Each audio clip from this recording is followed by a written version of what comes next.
Жить на деревне – сплошные плюсы. Хочешь, моешь машину во дворе со шланга, а хочешь, везешь ее на мойку. Хочешь, косишь траву, а хочешь, вообще ее не косишь. Ты можешь наблюдать восходы, закаты, радугу в небе. Сплошные дали.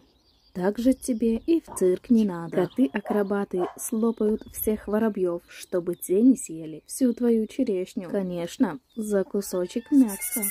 Гуси, куры, утки. Где ты еще увидишь такую разновидность живности? А свежие пряности и разные витаминки – это вообще отдельная тема. Так что меняй мышление. Видео то горизонтальное, то вертикальное. Это тоже по вкусу, по желанию.